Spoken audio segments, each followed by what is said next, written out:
Кишилик дүйнөсү акча менен таанышкандан бери акча иштөө, акча тутуу, акчаны туплоо проблемалары ар убакытта да актуаль болуп кала берет. Һәм бүгүнкү күндө да, бүгүнкү вазгыятта да биз мындан читтә кала алмыйбыз.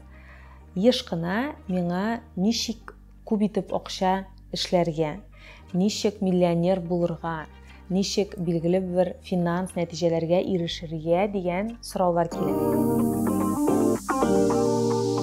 Беренче чиратта шуны әйтеп үтәсем килә, акча олы кешедә була. Әгәр дә без психологик яктан бала булып кала бирәбез икән, бездә зур акчалар, без көткән акчалар булмаячак. Акча килергә мөмкин, китергә мөмкин. Ләкин бары тик олы кеше генә акчаны килүче, китүче итеп түгел, акчаны түгел 3 позициядә күзаллаучы булып тора. Беренче чиратта олы кеше акчаны эшли белә. Икенче чиратта олы кеше акчаны тота белә, туздыра белә дип әйтәбез. Һәм инде өченче чиратта олы кеше акчаны арттыра белә. Менә шушы түгел 3 позициядан караган вакытта акча белән эш итү, акчаны үзеңдә булдыру, акча белән булган мөнәсәбәтләрне барлап чыгарга кирәк. Һәрбер кеше үзе өчен акчаны ни рәвешле эшләгәнен аңлатырга тиеш. Моннан тыш, акчаны тота белү дә бик мөһим. Туздыра белү дип әйтәбез. Кайбер кеше акчаны бары тик туплый гына, ул аны тотмый.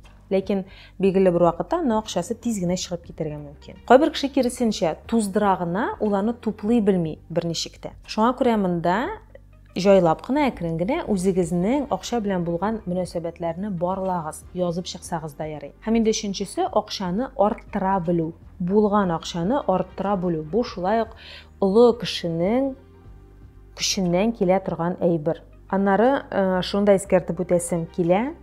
Безнең акча кешелек дөньясында чагыштырмача соң барлыкка килгән категория.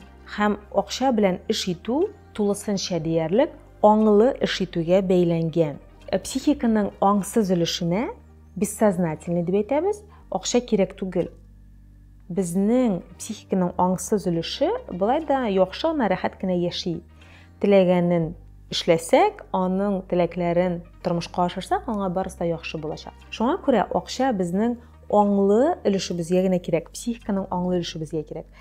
Шулай икән, димәк акча белән без аңлы рәвештә эш итәргә, өйрәнергә тиеш. Кешеләр җиңел акча эшләү ысулларын эзлиләр. Тиз арада гына, җайлап кына күп акчалар эшләү турында хыялланалар. Ләкин аңлы рәвештә шушы мәсьәләгә якын килсәк, без беләбез. Акчаны эшләү бер кайчан да җиңел бирелми. Акчаларны эшләү ул бер артлы кабул ителгән ниндидер бер адымнар, ниндидер бер башкарылган эшләрнең нәтиҗәсе. Олы кеше, аңлы кеше үзенең яшәешенә читтән карап бәя бирә ала. Сез тормышыгызны читтән карап күзәтә беләсез икән, димәк финанс мәсьәләләрен дә сез шулай ук читтән торып күзәтә аласыз, анализ ясый аласыз. Язып чыгыгыз, мәсәлән, билгеле фактлар. Сезнең финанс мәсьәләсенә бәйле билгеле фактлар. Мин фәлән кадәр акча эшлим, минем фәлән кадәр түләүләрем бар.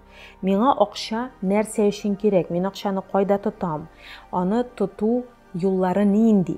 Менә бу коры фактларны язганнан соң сез үзегезнең финанс халәтегезне күрә алачаксыз.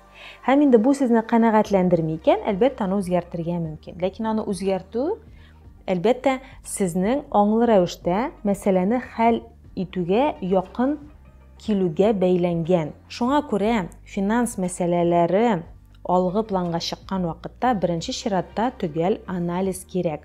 Монда бернинди дә җиңел генә ысуллар, җайлы гына ысуллар, ырымнар ярдәмгә килми. Монда конкрет түгел берсе артыннан берсе барган эшләр. Шул эшләрне башкарсагыз, үзегезгә кирәкле, тиешле дәрәҗәгә финанс халәтегезне яхшырта аласыз. Ләкин иң мөһим сорауны бирергә онытмаска кирәк. Миңа акча нәрсә өчен кирәк?